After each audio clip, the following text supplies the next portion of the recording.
60 70 اور 80 کی دہائیاں اس مملکت پاکستان میں نظریاتی کشمکش کے 30 برسوں سے عبارت ہیں۔ ان برسوں میں قوم پرست سیاست اور کمیونزم دونوں ہاتھوں میں ہاتھ ڈالے سیاست کی وادی پرخار میں نہرہ زن تھے۔ ان میں کانگریس کے اہم رکاب سیاستدان اور علماء بھی تھے، جن کی سیاست کا قائداعظم کی مسلم لیگ نے 1947 میں جنازہ نکال دیا تھا، اور ترقی پسند دانشوروں، ادیبوں اور شاعروں کی ایک نسل بھی شامل تھی۔ ان دونوں کی بنیادی نفرت پاکستان کی اسلامی احساس سے تھی۔ تخلیق پاکستان کے روز اول سے ان کمیونسٹ دانشوروں اور قوم پرست سیاستدانوں نے پختون اور بنگالی قومیت کے استحصال اور مظلومیت کے نہروں کے ملبوس میں پاکستان سے نفرت کا زہر ایک منصوبے کے تحت بھرا۔ دونوں قوم پرستوں کے ڈانڈے بھارت سے ملتے تھے اور بنگالیوں کو تو براہ راست اشیر بات تھی۔ بنگلہ دیش بننے کے بعد اندرا گاندھی سے لے کر نریندر مودی تک ہر وزیر اعظم نے پاکستان توڑنے کا جرم فخری اعلان کیا، لیکن میرے ملک کے بددیانت سیکولر لبرل دانشور آج تک اس پورے سانحے کا الزام مغربی پاکستان کے عوام اور بقدر بغض و عناد فوج پر ڈالتے ہیں۔ دوسری جانب پختونستان یا پختونستان کی قومی پرست تحریک ایسی تھی جسے سوویت یونین نے 1920 میں آذربائیجان میں ہونے والی قومیتوں کی کانفرنس نے سینچا، اور تخلیق پاکستان کے بعد بھارت نے براہ راست افغانستان میں اپنا حصہ ڈالا۔ برطانوی ہندوستان کی لڑائیوں کو پاکستان کے کھاتے میں ڈالا جاتا رہا، جس کی وجہ سے ڈیورنڈ لائن کو ایک عارضی سرحد بتا کر مارلا کی پہاڑیوں تک پشتونستان کا نہرہ بلند کیا جاتا۔ ذوالفقار علی بھٹو کی ذاتی انا اور مخالفین کو برداشت نہ کرنے کی خصلت نے جب سرحد میں نیشنل عوامی پارٹی اور جمعیت علماء اسلام کی حکومت کو برطرف کیا، تو بلوچستان اور اس وقت کے صوبہ سرحد سے قوم پرست رہنما اور کمیونسٹ انقلابی افغانستان کوچ کر گئے۔ ان رہنماؤں کے ہمراہ سوشلزم اور کمیونزم کے نظریات کے جانثار اور انگریزی زبان کے لیکچرر جمعہ خان صوفی نے بھی ہجرت کی۔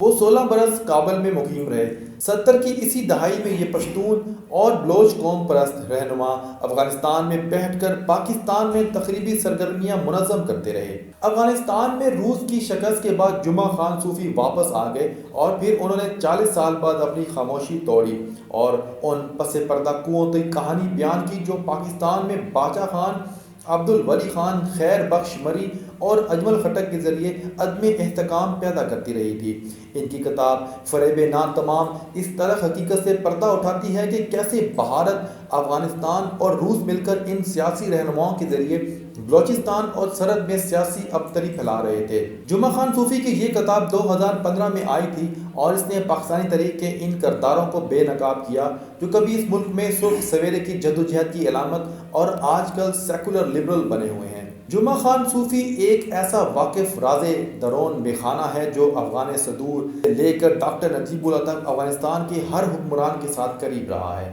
ڈاکٹر نجیب اللہ کو تو جمعہ خان صوفی نے اردو اور انگریزی زبان پڑھائی تھی۔ اس کتاب میں جمعہ خان صوفی نے اس دکھ کا اظہار کیا ہے کہ وہ تمام سیاسی لیڈر جو کابل اور ماسکو میں بیٹھ کر بھارتی سفارت خانے کے توسط سے پاکستان کے خلاف ایک گھرانہ کردار ادا کرتے رہے، انہیں جنرل ضیاء الحق نے محض بھٹو دشمنی میں معاف کر دیا۔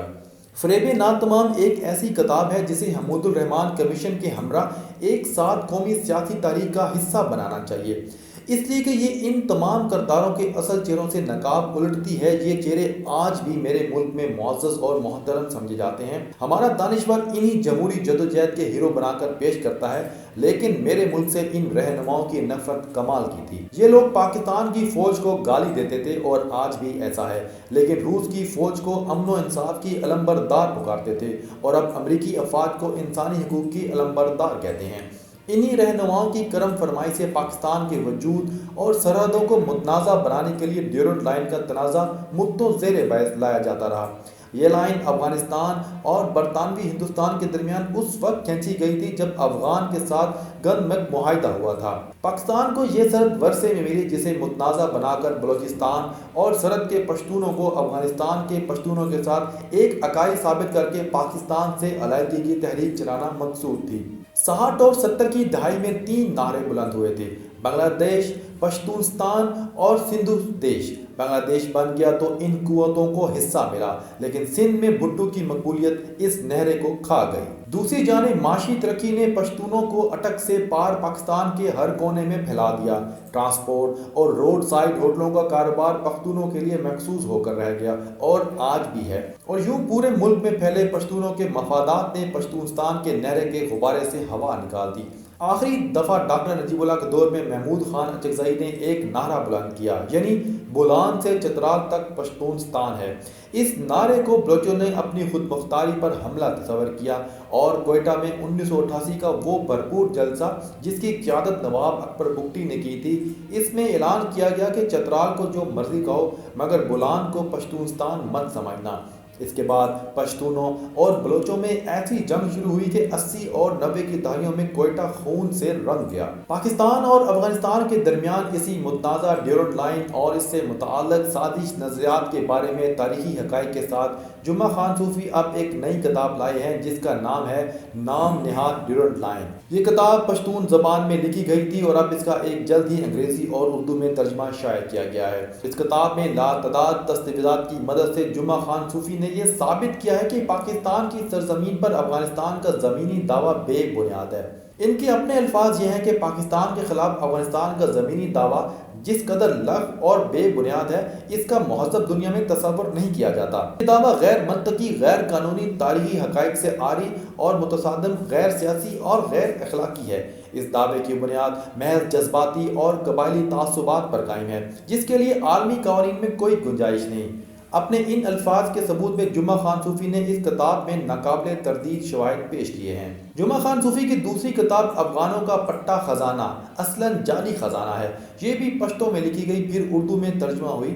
اس کتاب میں جمعہ خان صوفی نے 1944 میں شائع ہونے والی پشتو ادب کی مشہور کتاب پٹا خزانہ کا پوسٹ مارٹم کیا ہے۔ جمعہ خان کے مطابق ادب کی اس کتاب کو خاص سیاسی مقاصد کے لیے مرتب کیا گیا تھا تاکہ پشتو کو عبرانی سے زیادہ قدیم ثابت کر کے قومیت کو اسلام سے مضبوط اور قدیم ثابت کیا جائے۔ اسی پٹا خزانہ ہی سے تو ولی خان کے اس زبان زدف عام فکرے نے جنم لیا کہ ہم 3000 سال سے پشتون، 1400 سال سے مسلمان اور 60 سال سے پاکستانی ہیں۔ جمعہ خان کے بقول پٹا خزانہ کو افغان پشتونوں نے قرآن سے بھی زیادہ مقدس سمجھا تاکہ پشتون قومیت کا بیج نسلی تفاخر میں بویا جائے، لیکن جمعہ خان کے اس کتاب کے پوسٹ مارٹم نے حیران کر دیا ہے۔ یہ دونوں کتب بہت مختصر ہیں لیکن انکشافات اور حقائق کا خزانہ ہیں۔